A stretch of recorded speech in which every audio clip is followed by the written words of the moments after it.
असे अनेक घोटाळ्यांचं हे सरकार आणि त्या सरकारच्या विरुद्ध राज्यपालापासून विधिमंडळामध्ये अनेकदा आवाज उठवूनसुद्धा देवेंद्र फडणवीस किंवा या सरकारचे दिल्लीतले बाप मोदी शहा हे ऐकायला तयार नाहीत आणि महाराष्ट्र लुटणाऱ्या दगाबाज या सरकारला पाठीशी घालतात.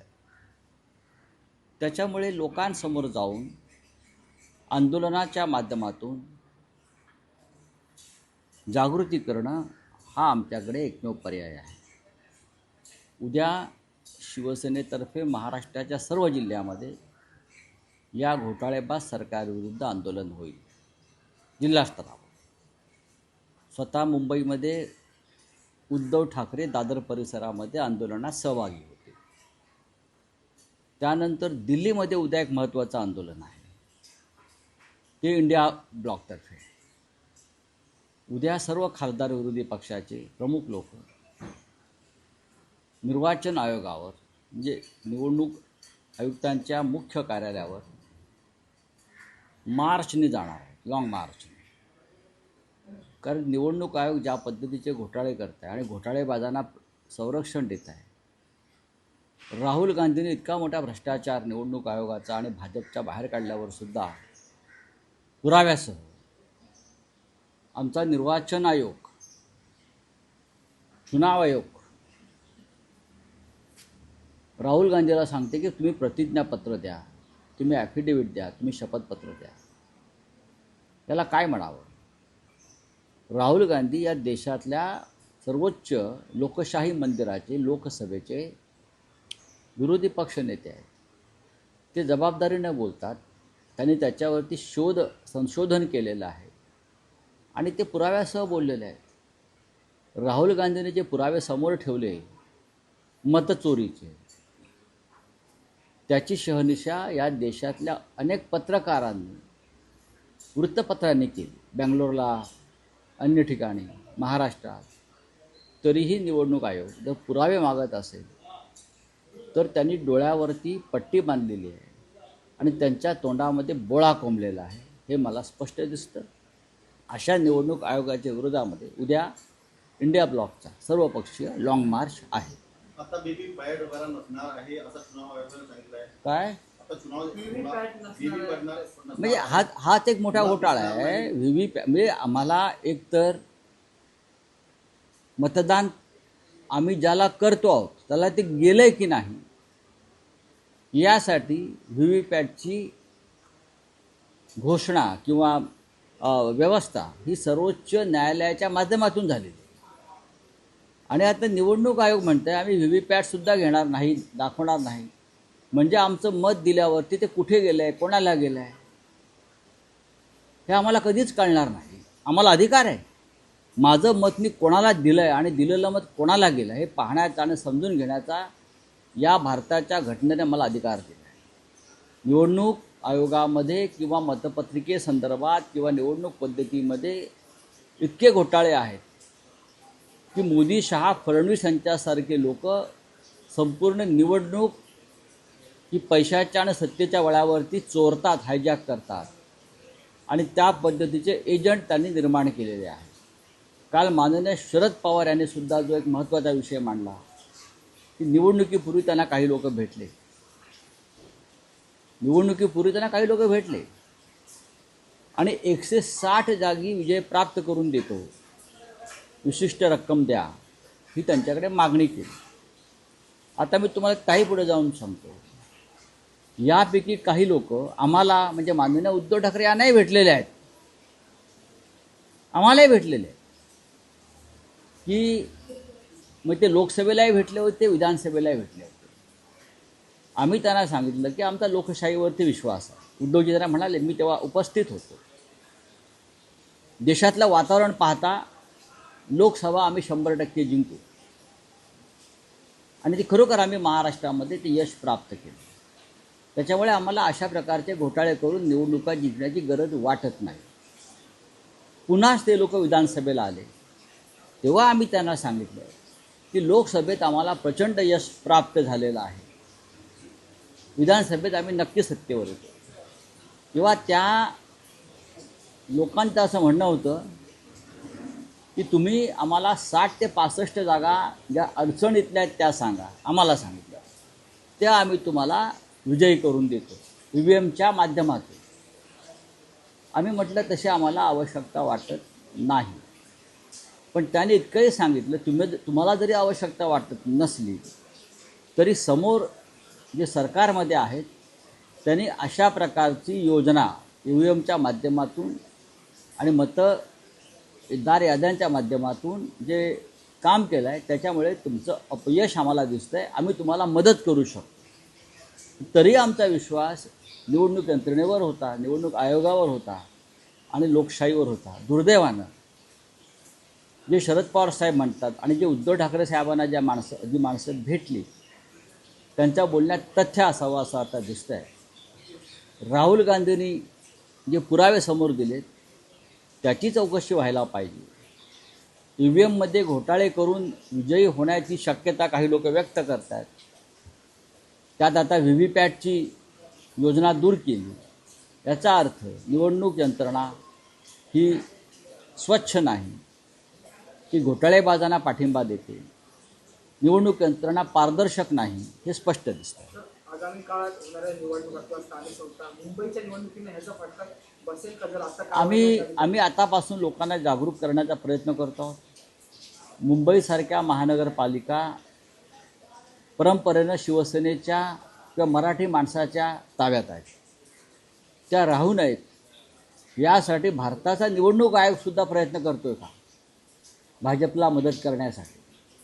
भारताचा निवडणूक आयोगसुद्धा ही मुंबई मराठी माणसाच्या हातात राहू नये यासाठी काही विशेष प्रयत्न करतो आहे. आणि त्याचा भाग म्हणून VVPATची योजना ही रद्द करून एकतर्फी निवडणुका व्हाव्यात असं काय त्यांचं लक्षण दिसतं आहे का?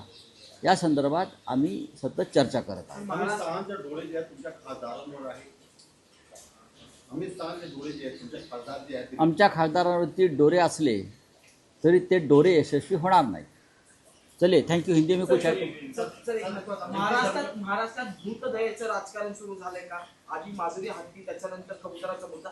काल अंबादास दानवे म्हटले की महिला चाकू घेऊन आंदोलन करत होत्या पण कोणावरही कारवाई झाली नाही. आपण जेव्हा जैन समाज हा परंपरेनं अहिंसक मानला जातो, संयमी मानला जातो. त्याच्या हातात जर चाकू आणि शस्त्र असतील आणि ते जर अशा प्रकारे हिंसक आणि आक्रमक होत असतील तर त्यांनी त्यांच्या धर्माचा भगवान महावीर साहेबांचा जो विचार आहे तो ते पाळत नाहीत.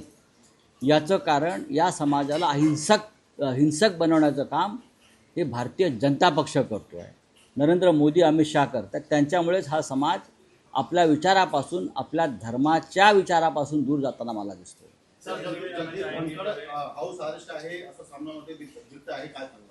आता तुम्ही अत्यंत महत्त्वाचा प्रश्न विचारला, ज्या प्रश्नाची मी मगाचपासून वाट पाहतो. आज सामनामध्ये जे मी म्हटलं आहे की या देशाचे उपराष्ट्रपती माजी, अजूनही नवीन उपराष्ट्रपती नसल्यामुळे आजही आम्ही त्यांना उपराष्ट्रपती मानतो, जगदीप धनखड हे 21 जुलैपासून बेपत्ता आहेत.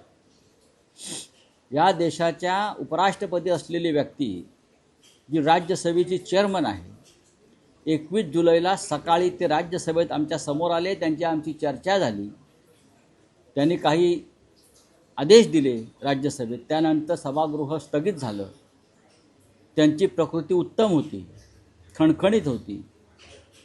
ते काही काळ चिडले असतील, हास्यविनोद केले असतील. त्याने आमच्याशी संवाद साधला आणि संध्याकाळी 6 नंतर अचानक वृत्तवाहिन्यांवर बातमी झळकली की जगदीप धनखड यांनी प्रकृतीच्या कारणास्तव उपराष्ट्रपतीपदाचा राजीनामा दिला. हे अत्यंत आमच्यासाठी धक्कादायक आहे. इथपर्यंत आम्ही सहन करू शकतो. पण जगदीप धनखड यांनी राजीनामा दिल्यापासून 21 जुलैपासून आजपर्यंत, या क्षणापर्यंत जगदीप धनखड कोठे आहेत, त्यांच्या प्रकृतीची काय स्थिती आहे, ते काय करत आहेत, ते कोणाबरोबर आहेत, त्यांचा मुक्काम कुठे आहे, ते बरे आहेत ना, मुळात ते आहेत ना, त्यांना कुठे गायब केलं आहे का, या शंका आमच्या मनामध्ये येत आहेत. जगदीप धनखड़ कहाँ गए, किसी को पता नाही, उनका क्या हो गया, कोणी सांगू शकत नाही. देशाचा उपराष्ट्रपती अशा प्रकारे गायब झाला असेल आणि त्याचा ठाव ठिकाणा कोणाला लागत नसेल तर देशाच्या लोकशाहीच्या दृष्टीने चिंतेची बाब आहे. अशा प्रकारे आपल्याला नको असलेले नेते गायब करण्याची पद्धत रशिया आणि चीनमध्ये आहे. त्याची काही परंपरा या लोकांनी नव्याने सुरू केली आहे का? उद्धव ठाकरे दिल्लीला आले असताना श्री कपिल सिब्बल हे उद्योजकांना भेटले, तेव्हा आम्ही याच्यावर चर्चा केली. कपिलजी की जगदीप धनखडांचं काय करायचं, कुठे आहेत? तेव्हा आमचं असं ठरतं की हेबियस कॉर्पस नावाची एक लिगल बॅटल असते की एखादी व्यक्ती जेव्हा सापडत नाही तेव्हा त्याला सुप्रीम कोर्टाच्या हायकोर्टाच्या आदेशानं आम्ही शोधू शकतो. कदाचित आम्ही अशा प्रकारचे पिटिशन करू शकतो. सर एक शेवटचा प्रश्न आहे की एक उपमुख्यमंत्री एकनाथ शिंदे पहलगाम हल्ल्यानंतर तिसऱ्यांदा जम्मू काश्मीरचा दौरा करते रमजान शिबिरमध्ये, काय सांगणार? ठीक आहे ना, पर्यटनाला जातात ते. इथे महाराष्ट्रात काही काम नाही आहे. महाराष्ट्रात त्यांना फडणवीस, त्यांचा भ्रष्टाचार, त्यांची अरेरावी ही मान्य करत नाही. त्याच्यामुळे थंड हवेच्या ठिकाणी ते जात असतील तर त्यांच्या प्रकृतीसाठी उत्तम गोष्ट आहे. दिल्लीचा अनेक दौरा त्यांनी केलेला आहे आणि भाजपा आणि शिंदेमध्ये काही चांगला होत नाही. कदाचित ते जम्मू काश्मीरचे राज्यपाल म्हणून मला पाठवा, आम्ही जम्मू काश्मीर पाहून येतो, हे पाहायला गेले असतील. महाराष्ट्रात काही काम नाही, जम्मू काश्मीरचं राज्यपाल म्हणून मला हिमालयात पाठवा, अशी त्यांच्या मनामध्ये अशी इच्छा असेल. भाजपा आणि शिंदेमध्ये काही चांगला नाही आहे असं कर्तव्य सांगताय. कोण? भाजपा आणि शिंदेमध्ये नाही, आता ते तुम्हाला काल शरद पवार साहेबांनी उत्तर दिलं आहे, त्याच्यावर मी बोलत ना. हिंदी में पूछा आपका क्या बात?